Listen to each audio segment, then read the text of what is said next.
Just one of many topics here that I do want to discuss with a good friend of the show, Dr. Jonathan Schanzer, the Senior Vice President for Research at the Foundation for Defense of Democracies. Thank you so much, as always, for taking the time to be here with us.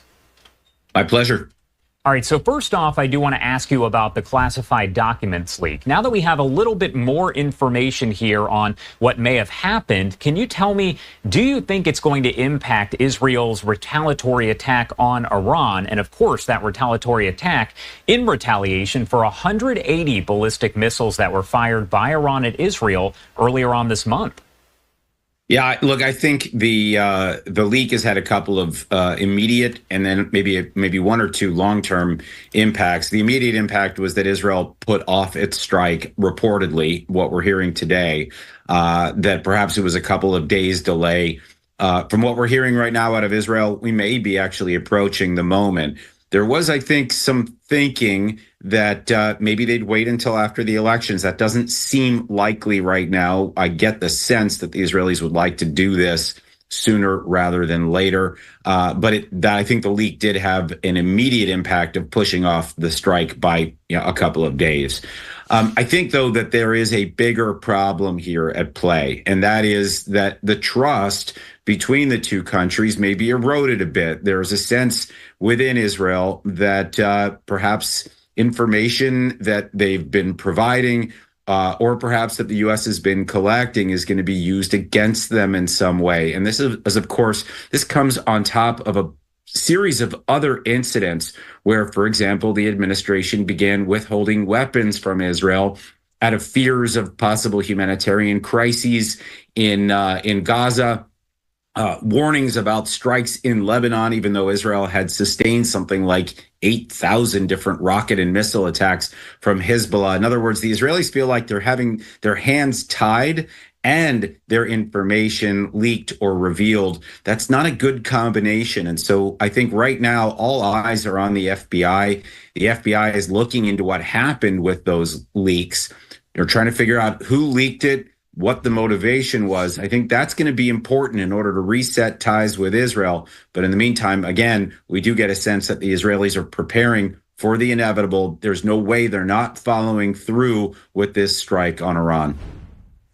And you are taking a live look here over the Israel-Lebanon border. You can see that smoke live in the distance as we see more of the operations taking place. Again, just earlier on today, Hezbollah fired those rockets, a barrage of about 50 or so at Israel, injuring 4 people. And we know, of course, that the fighting there does continue. Again, that is a view over Lebanon. Now, Yoav Gallant actually told pilots and crews at the Israeli Air Force Base that after its attack on Iran, quote, everyone will understand what you did in the preparation and training process.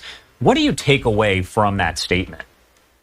Well, here's what I take away. I mean, I've had a number of really interesting conversations with folks in Israel over the last couple of weeks, just trying to get a sense of, the Israeli shift in the strikes in Lebanon. It's been pretty remarkable. We've gone from a tactical war in Gaza to some really remarkable decapitation strikes against Hezbollah leaders.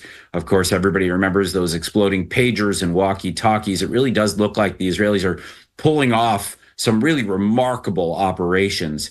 My sense is that whatever is going to happen next in Iran is going to be an extension of that. In other words, the Israelis have been preparing for a war with Lebanon since 2006. They've been preparing for strikes against Iran since probably even the late 1990s. So what you're looking at is decades of preparation here for the kinds of military operations that are about to take place. So there's a lot of anticipation in Israel.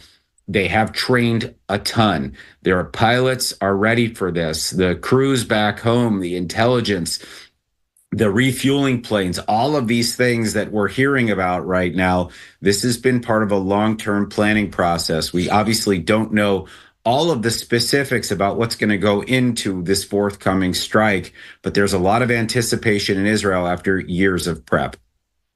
We did hear from Secretary of State Antony Blinken. He had that 2.5-hour meeting with Netanyahu just a couple days ago. And after he spoke to the media, he essentially hinted at the fact, indicated that the U.S. would actually withhold military aid from Israel if that humanitarian aid is not increased into the area of Gaza. There's also been talk about that general's plan that would cut off aid over to, I believe it's northern Gaza. Now, do you think that the U.S. would actually end its support there for Israel and cut off the military aid? Would that even happen? Is it a reality?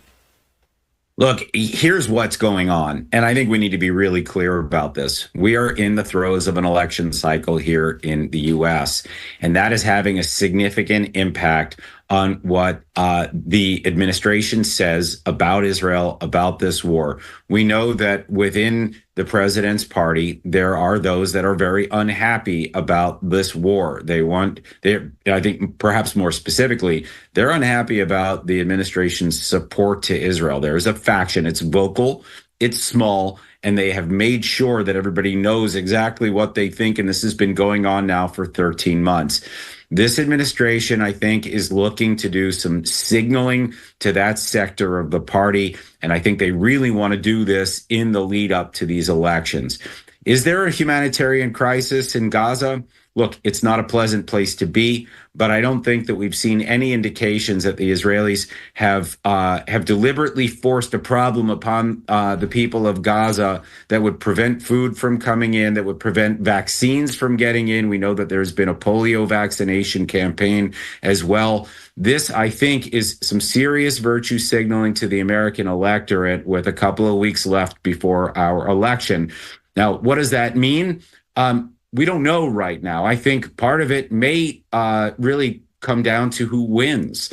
If Kamala Harris wins and she decides that she wants to push the current White House, a lame duck president, to impose further restrictions on the Israelis, that may in fact play out.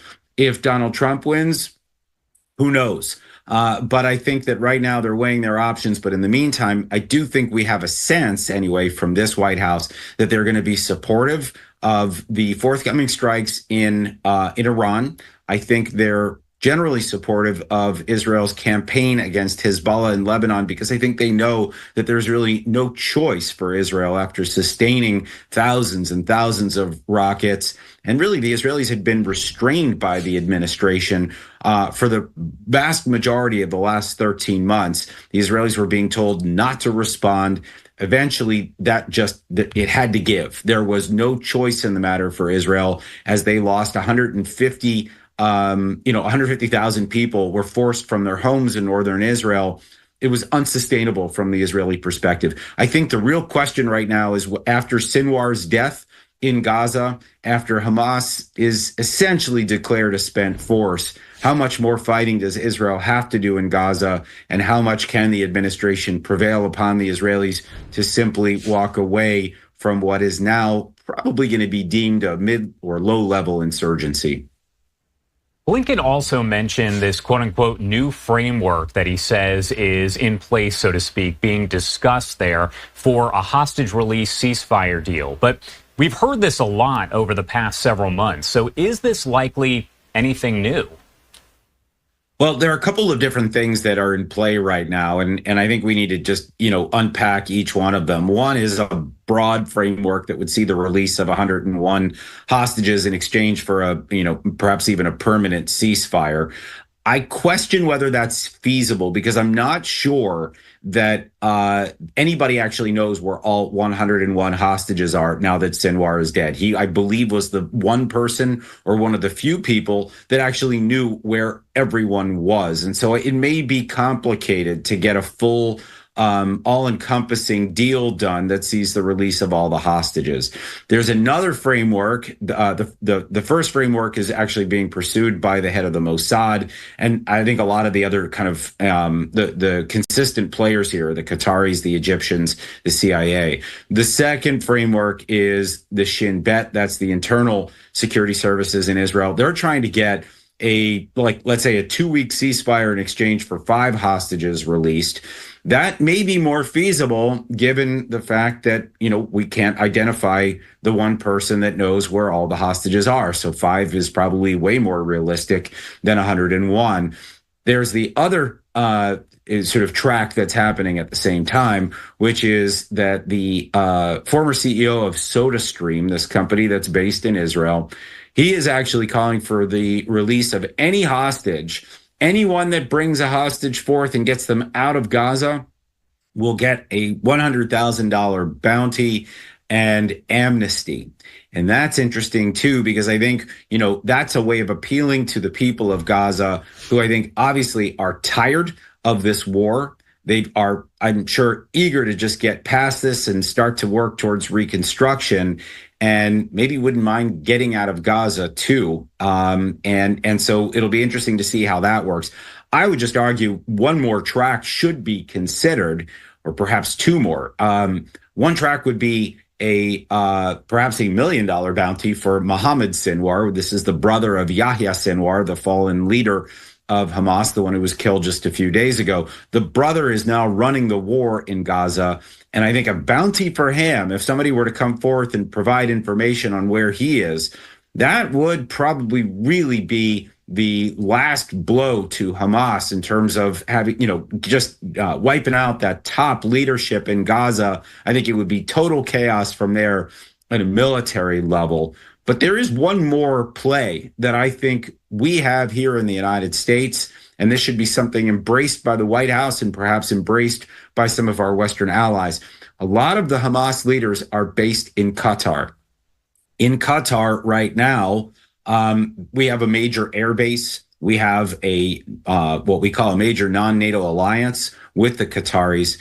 We should be forcing the Qataris to put the remaining political leaders of Hamas under house arrest. Khalid Meshal in particular, he's probably the top figure associated with the Hamas leadership. He's a former Politburo chief of Hamas.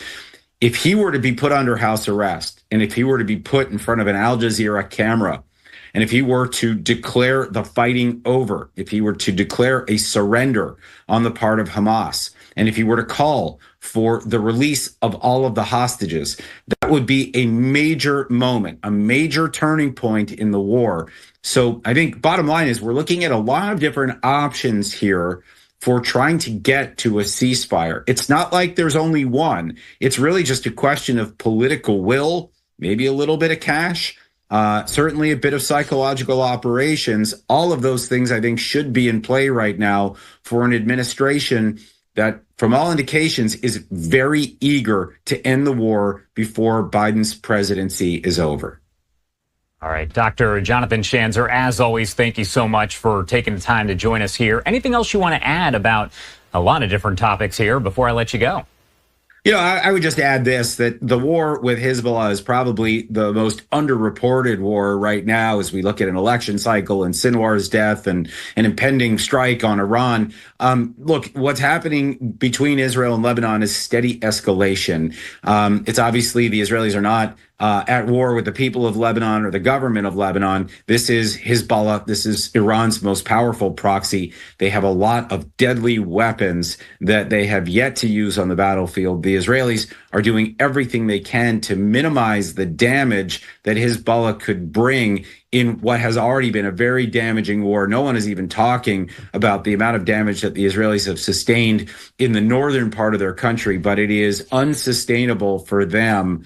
And I would just say that when this election cycle here is over, I suspect we're going to see a lot more information come out about what's going on with that northern front for Israel, especially as the Gaza front starts to kind of wind down. And perhaps, we'll see what happens, whether there's escalation between Israel and Iran. But I suspect that this is going to be the big one for a while. And I think we need to hope for perhaps a rapid victory from the Israelis, because without that, this thing could drag on well into 2025. All right. Dr. Schanzer, as always, thank you so much for being here with us. We appreciate it. Thank you.